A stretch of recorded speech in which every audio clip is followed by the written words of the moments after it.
Boa noite. Vamos seguir aqui com a história da igreja, um livro aqui de Andrew Miller, capítulo 13, Roma e a expansão de sua influência, 397 a 590 depois de Cristo. A epístola à igreja em Tiatira. E ao anjo da igreja de Tiatira, isto diz o Filho de Deus, que tem seus olhos como chama de fogo, e os pés semelhantes a latão reluzente. Eu conheço as tuas obras, e o teu amor, e o teu serviço, e a tua fé, e a tua paciência, e que as tuas últimas obras são mais do que as primeiras. Mas algumas poucas coisas tenho contra ti, que deixas Jezabel, mulher, que se diz profetiza, ensinar e enganar os meus servos, para que forniquem e comam do sacrifício da idolatria. Só um momento aqui, irmão. Tá? Se estamos nesse capítulo 13 mesmo.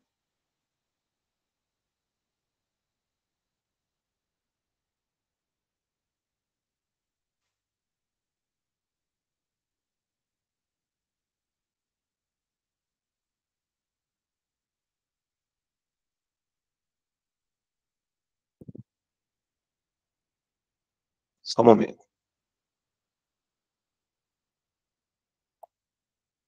Estou achando aqui que a gente já leu essa parte.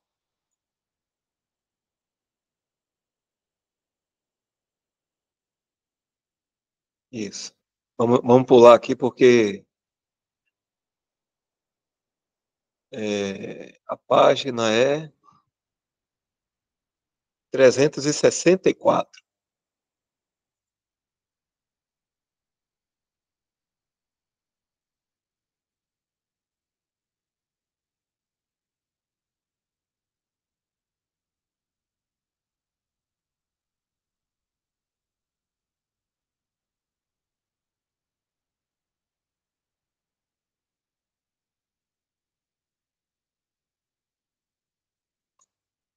Essa parte aqui.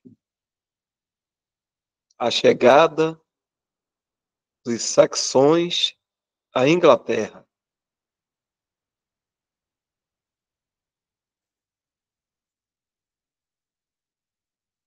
Certo? É isso aqui. Então, vou seguir aqui.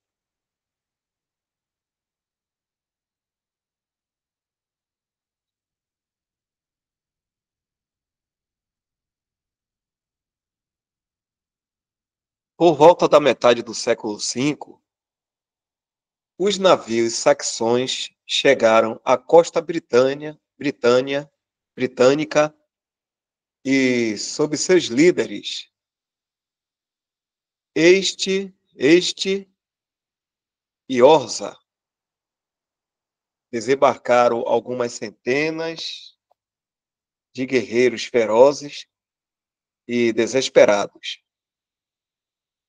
Estes famosos líderes imediatamente tomaram o campo à frente de seus seguidores e derrotaram completamente os pictos e escotos. Mas o remédio se provou pior do que a doença. Um grande mal foi afastado, mas um outro, pior, apareceu. Os saxões, vendo que o país que eles tinham sido contratados a defender possuía um clima mais agradável que o próprio país deles. E ansiosos por trocar as sombrias margens do norte pelos campos ricos da Britânia, convidaram novas levas de seus compatriotas para unirem-se a eles, e assim, de defensores, eles se tornaram conquistadores e mestres dos malfadados britânicos.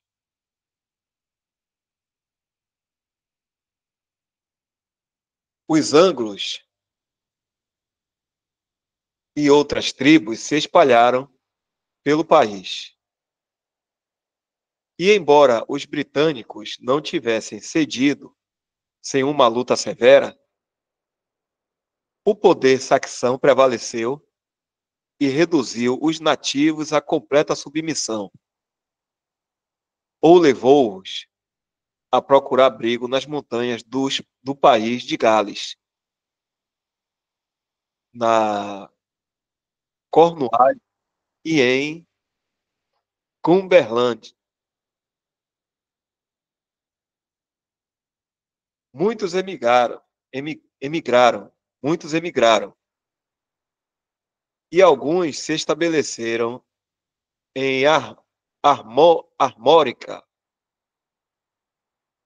agora Bretanha, no noroeste da França. Mas os saxões e anglos não eram apenas guerreiros selvagens. Eles eram também pagãos, selvagens e impiedosos. Eles exterminavam o cristianismo onde quer que conquistavam. De acordo com o venerável Bede, os bispos e seu povo foram indiscriminadamente abatidos com fogo e espada, e não havia ninguém para enterrar as vítimas da tal crueldade. Edifícios públicos e privados foram, do mesmo modo, destruídos. Sacerdotes foram assassinados por toda a parte no altar. Alguns que tinham fugido para as montanhas foram apreendidos e mortos aos montes. Outros, cansados e com fome, renderam-se, abraçando a escravidão perpétua em troca da vida. Alguns fugiram a regiões além do mar, e outros levaram uma vida de pobreza entre as montanhas, florestas e rochedos. A Britânia, após esse evento, recaída a um estado de obscuro barbarismo, foi retirada da visão do mundo civilizado e afundou-se às profundezas da miséria e crueldade. E ainda assim, esse é o mesmo povo que o Senhor pôs no coração de Gregório para ganhá-lo para si pelo evangelho da paz. Como podiam alguns pobres monges, sem frota ou exército, como podemos bem exclamar, se aventurar em tais margens, e menos ainda ganhar os corações e subjugar a vida de tais selvagens à fé e prática do evangelho da paz? É o mesmo evangelho que triunfou sobre o judaísmo e orientalismo, o paganismo, e pelo mesmo poder divino, em breve triunfaria sobre o feroz barbarismo dos anglo-saxões. Quão fraca e tola é a infidelidade que questiona sua origem divina, poder e destino. Observaremos agora o progresso da missão. Dá uma pausa aqui se algum irmão quiser comentar.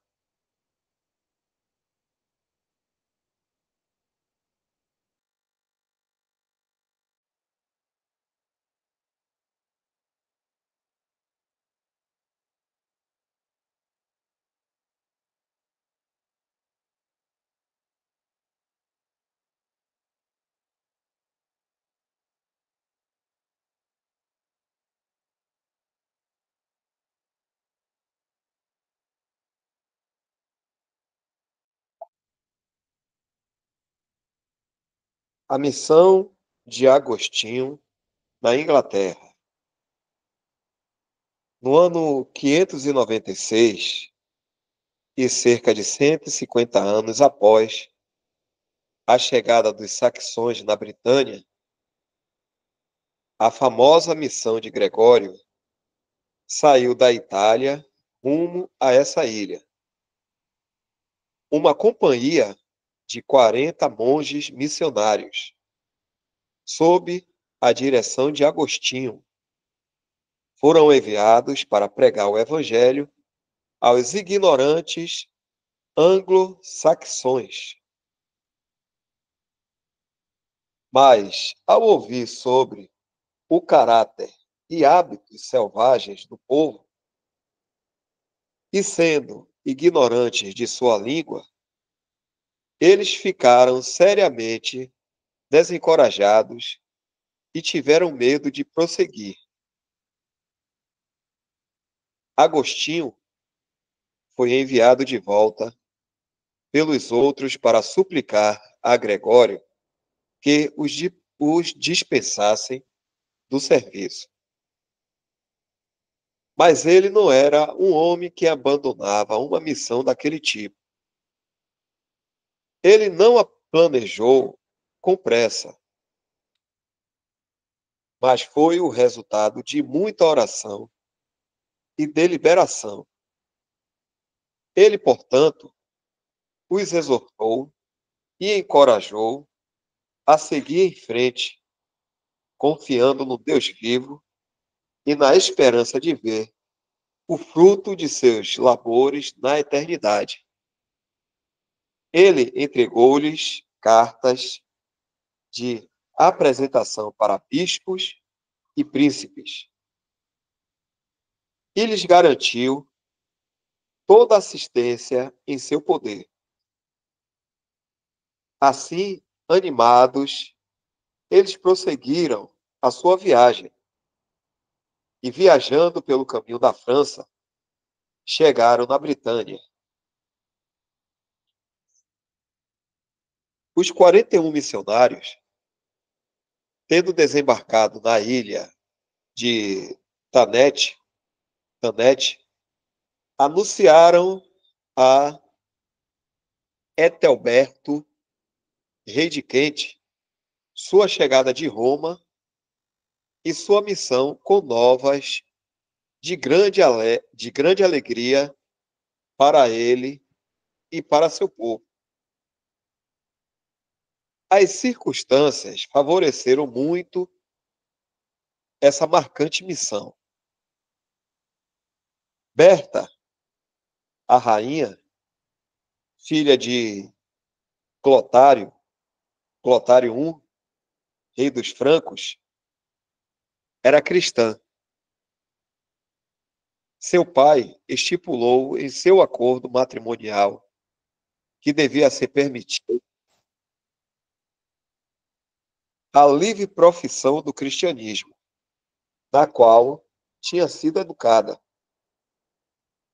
Um bispo participava de sua corte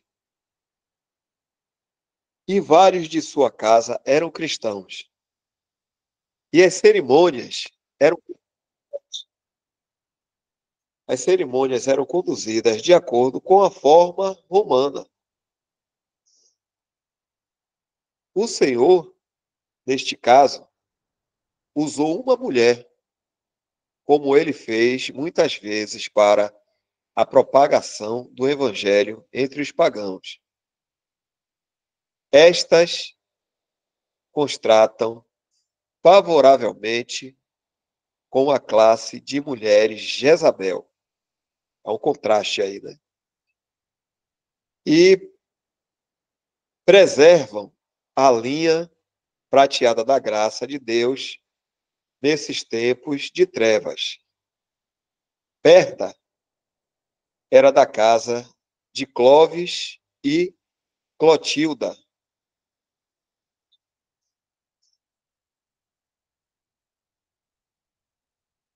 Ethelberto, influenciado por sua rainha, recebeu bondosamente os missionários. Foi permitido a Agostinho e seu séquito que prosseguissem para a Cantuária, a residência do rei. Este consentiu com uma entrevista, mas ao ar livre, por medo de magia. Os monges se aproximaram da festa real de maneira muito imponente. Um deles, carregando uma grande cruz prateada com a figura do Salvador, conduziu a procissão, a qual seguiram-se os demais, cantando seus hinos em latim. Ao chegarem ao carvalho escolhido como o local da conferência, foi dada permissão para que pregassem o evangelho ao príncipe e seus assistentes. O rei foi então informado que eles tinham vindo com boas novas e até mesmo vida eterna para aqueles que os recebessem e o prazer da bem-aventurança no céu para sempre. O rei ficou favoravelmente impressionado e lhe deu uma mansão na cidade real de Cantuária e liberdade para pregarem o evangelho à sua corte e ao povo. Eles então marcharam para a cidade, cantando em uníssono a ladainha. Te suplicamos, ó Senhor, em toda a tua misericórdia, que tua ira e tua fúria sejam removidas desta cidade e de tua santa casa, porque nós temos pecado. Aleluia.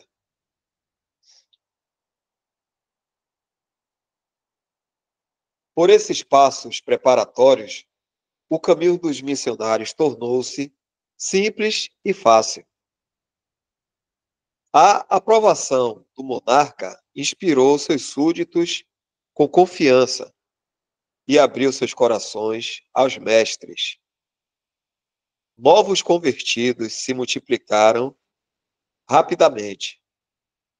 No Natal do ano 597, conta-se que não menos que 10.000 pagãos foram reunidos ao rol da Igreja Católica pelo batismo.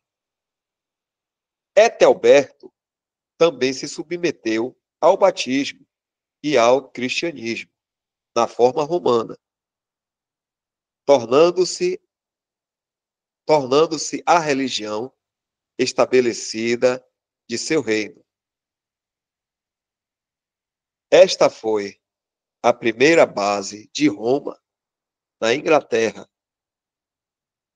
Ela estava agora determinada em subjugar a Igreja Britânica ao papado e estabelecer sua autoridade na Grã-Bretanha, como tinha feito na França.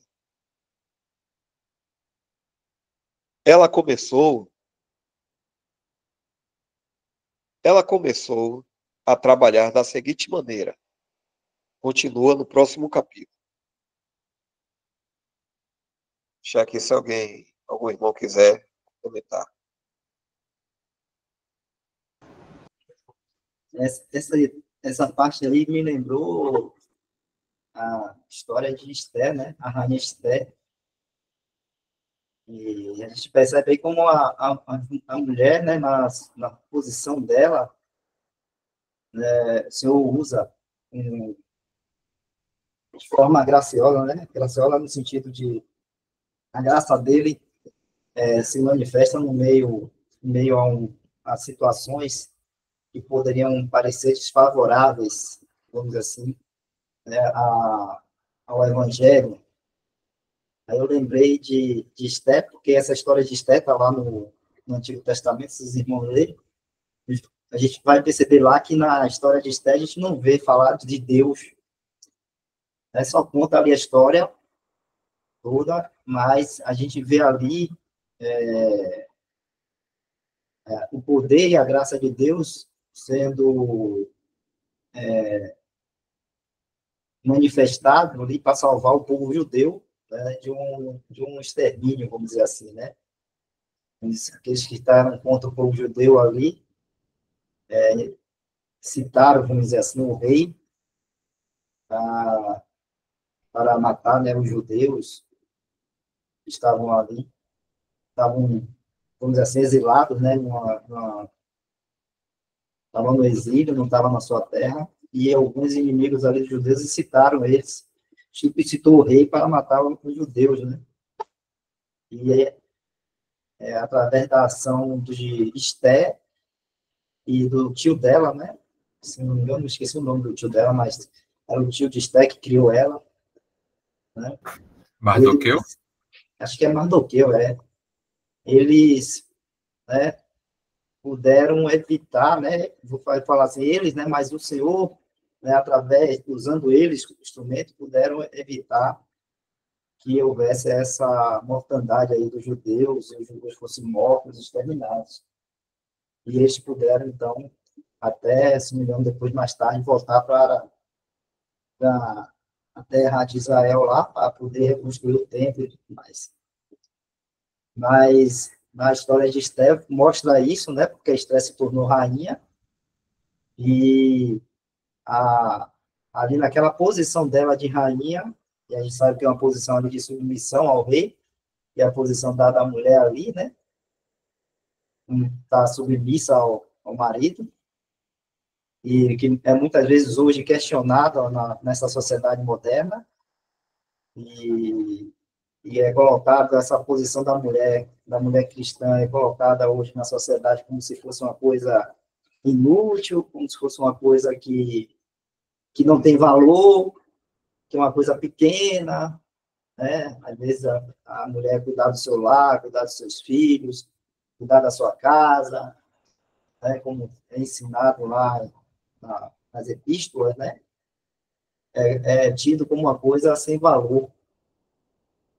E se a gente for olhar realmente assim, né, aos olhos humanos, os olhos aqui, né, deste mundo, segundo a gente vai ter esse entendimento, mas o que a gente vê aí é que o Senhor usa, né, cada um na sua posição, o homem na sua posição, a mulher na sua posição, mesmo que muitas vezes a posição não seja uma posição de destaque, né, de, de uma posição que vai aparecer, que não é no caso da mulher, né, o homem, ao contrário, ele tem que estar tomando a dianteira, vamos dizer assim, mas a mulher que tem que estar quieta e numa posição mais recatada, mais resguardada, pode dar a entender que não, o Senhor não vai usar, mas o Senhor usa.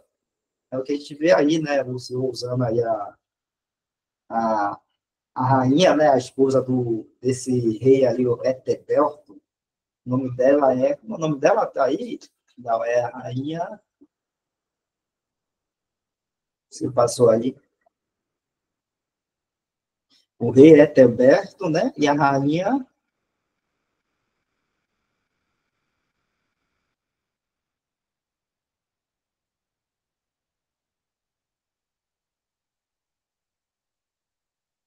Não, acho que mais para baixo, né?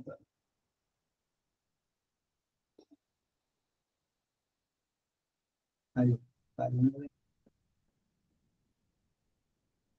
então, eu não vai encontrar aí o nome da rainha, mas a rainha, né?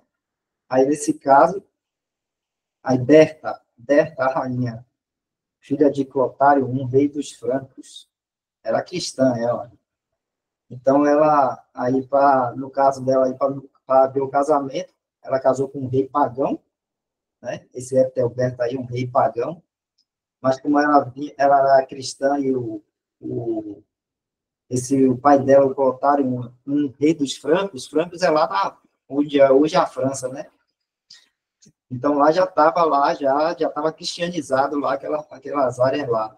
Então, esse Clotário não devia ser cristão, e aí ele exigiu no contrato de casamento que ela casando com esse rei aí pagão, ela pudesse manter a fé dela cristã, né?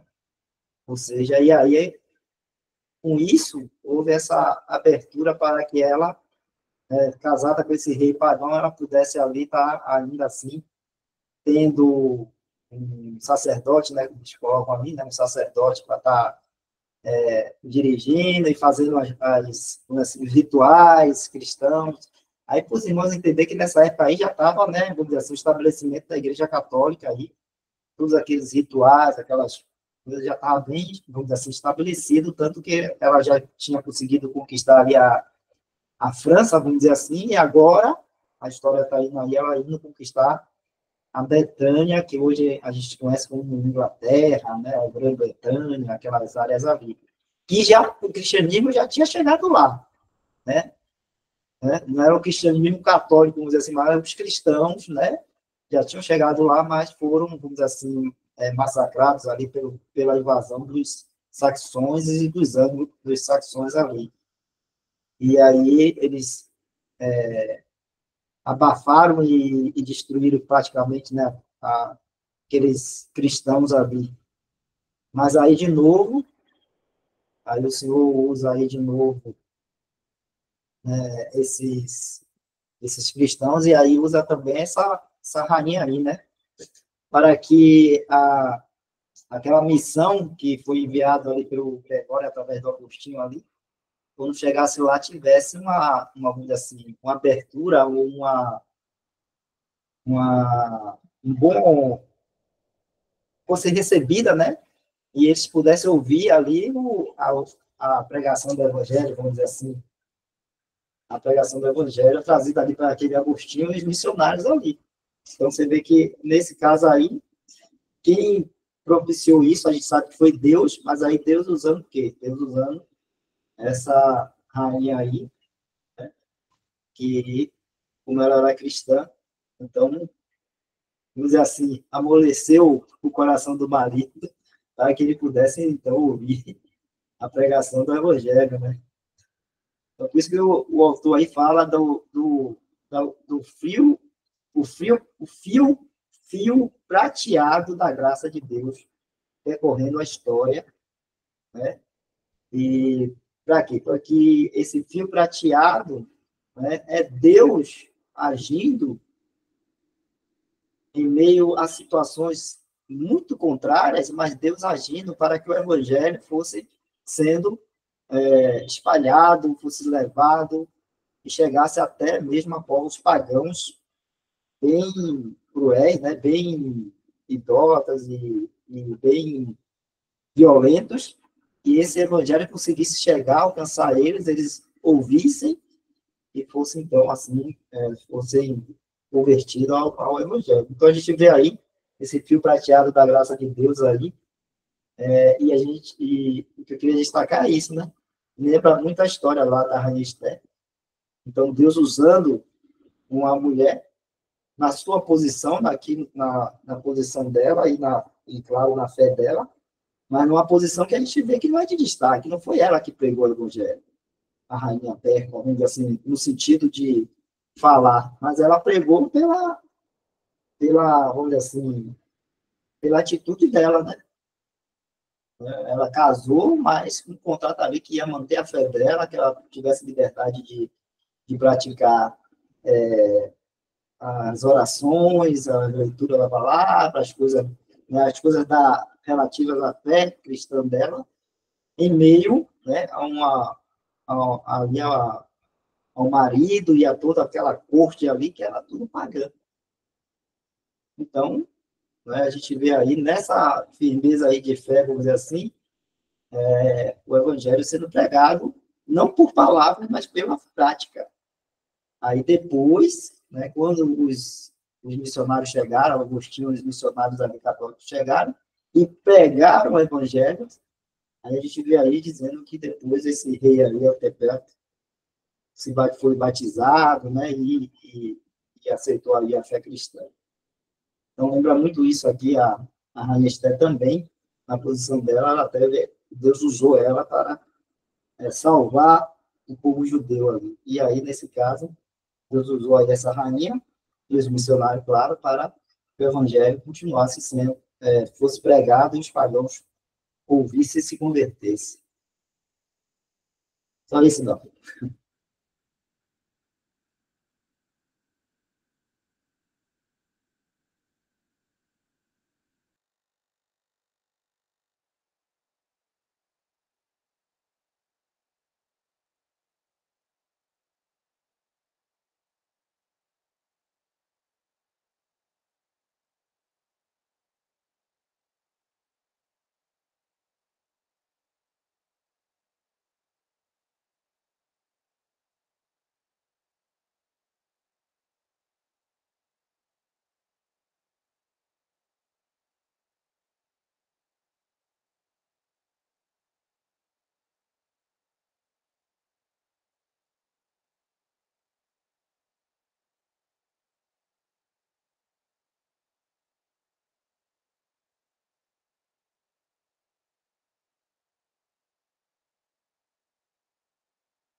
Está todo dando olhada. Acho que eu passei um.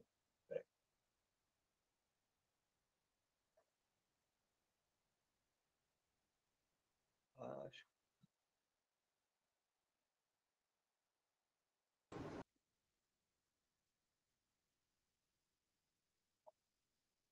Acho que foi aqui. Aqui.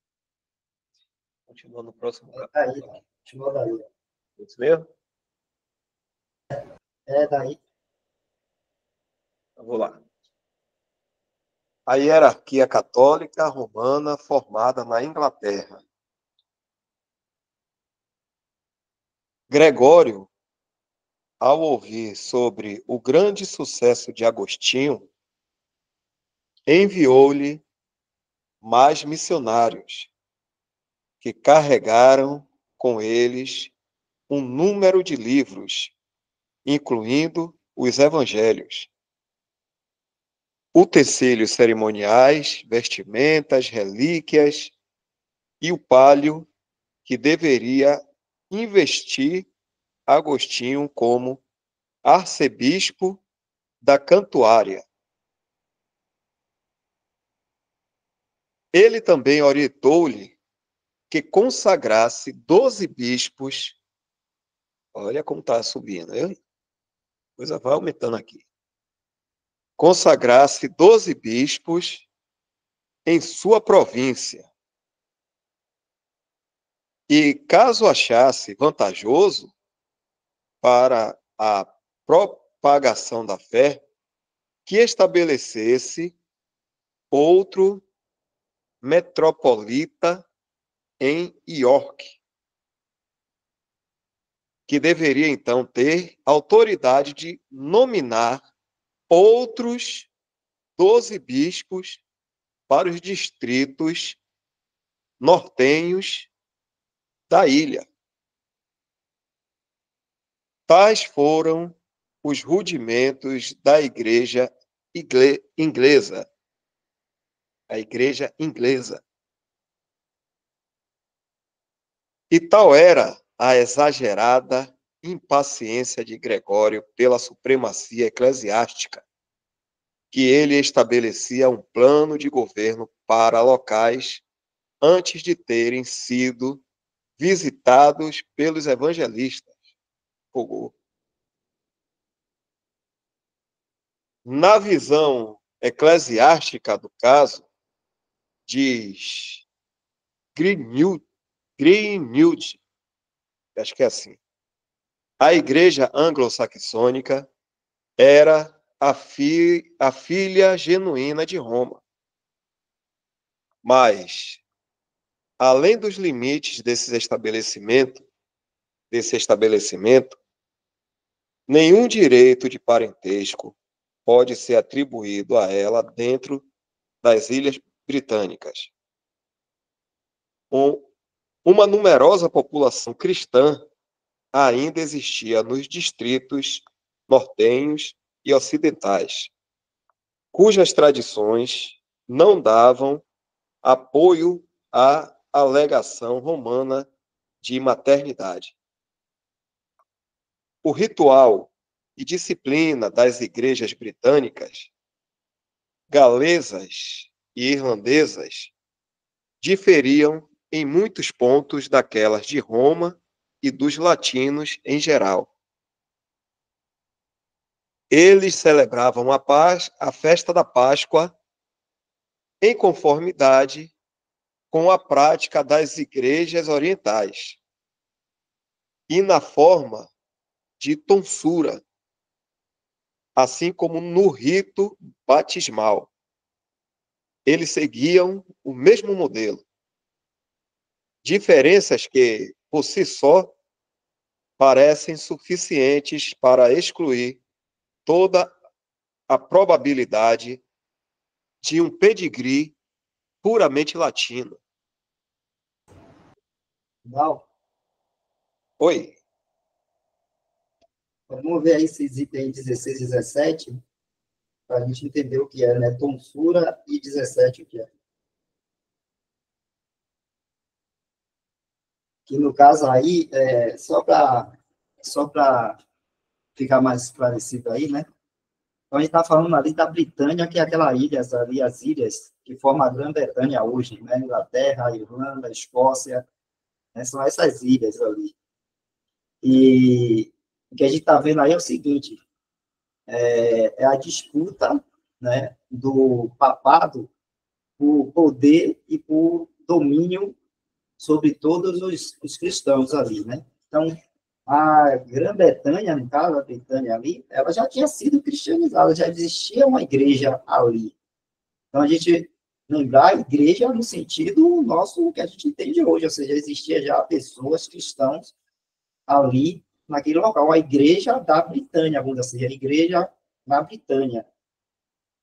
Mas que tinha, como a gente falou agora antes, que tinha sido, né, grandemente enfraquecida ali pelos ataques dos saxões, que mataram os seus sacerdotes, perseguiu e tudo mais. Então, quando esses enviados aí de Roma, do Papa Gregório Agostinho e seus missionários chegam lá na ilha, não quer dizer que eles foram os primeiros que chegaram ali e cristianizaram aí a Inglaterra, no caso a Grã-Bretanha, a Britânia ali, não foram eles. A ilha já tinha, o evangelho já tinha chegado lá. Já existia uma igreja lá. Só que não era uma igreja, vamos dizer assim, né? Uma igreja que estava submetida ao domínio papal, né? ao Papa, que era Gregório ali. Então, o que acontece é que quando ele via essa missão aí, eles têm essa oportunidade ali de estabelecer, né, seus sacerdotes, o Agostinho, o Marquebife e tudo mais, eles já procuram espalhar esse domínio sobre todas as outras áreas da vida da Bretanha, né, querendo que todos estivessem sobre o poder de Roma, sobre o poder do papado. Mas a gente vê aí claramente, né, e o autor está querendo ressaltar isso, é que o cristianismo já havia chegado lá, que já existia uma igreja lá, e que essa igreja não era uma igreja que seguia a linha de Roma. Então, que ele fala aí dessa tonsura aí, e vai fala, né, de como eles praticavam a Páscoa ali, o batismo, seguindo o modelo oriental, né? Então, até aqui a gente tem que lembrar que Roma, ela se dividiu, Roma, no caso, a nação romana, se dividiu, né? E a igreja também se dividiu assim, né? Os bispos lá, né, se dividiram assim. Na igreja romana, onde a sede estava lá na capital Roma, onde o bispo, né, que estava ali sobre aquela cidade, tomou vamos dizer assim, a preeminência sobre os outros bispos das outras cidades, e tinha lá o Império Romano Oriental, que era lá em Constantinopla, e lá também cresceu, então, a Igreja Oriental, que hoje a gente conhece como onde tem lá a Igreja Grega, a Igreja Oriental, tem, né, que são, eles chamam de Igreja Católica Oriental, ou Igreja Oriental. Então, aí no caso aí da Britânia, aí você pensa aqui, ó, saindo do Oriente, vindo para cá, para o Ocidente, a Britânia, a Inglaterra, a Grã-Bretanha e tudo mais, já estava cristianizada, já tinha chegado já a fé cristã lá, só que esses cristãos, eles estavam mais influenciados pela linha de fé oriental e não romana. O que acontece aí agora com esses enviados aí da Igreja Católica aí de Roma, vai começar a querer ter o domínio e tomar, né, vamos dizer assim, a, a liderança ou a frente de todos aqueles cristãos ali da Grã-Bretanha, né? Hoje, atualmente, a gente conhece como Inglaterra, ali, Escócia, Irlanda e outros países ali. Aí, então, você pode ver o que é tonsura aí, está lá no 16. É uma prática deles também, né? Oriental.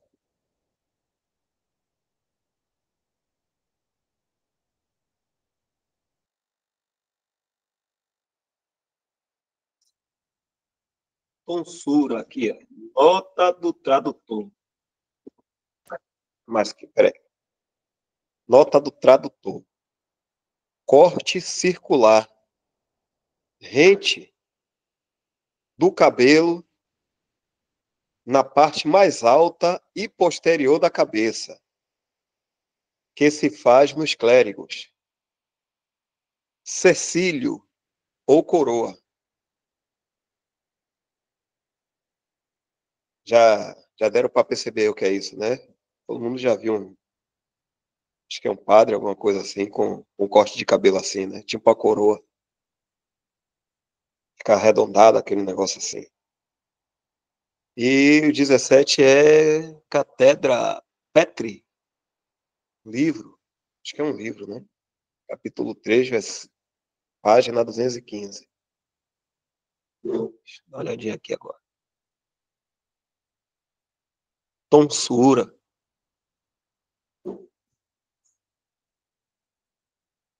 Dá para ler.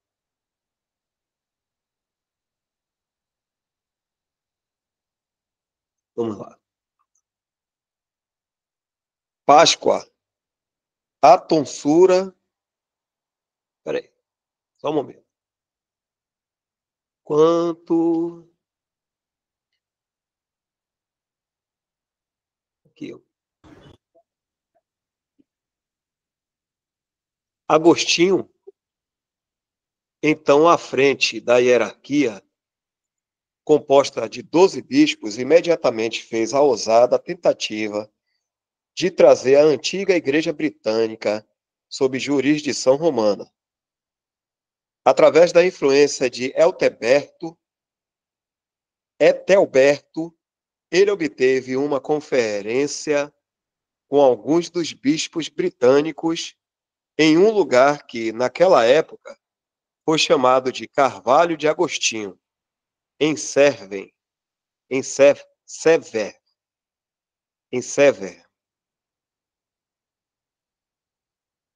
Ali o clero romano e o britânico se encontraram pela primeira vez.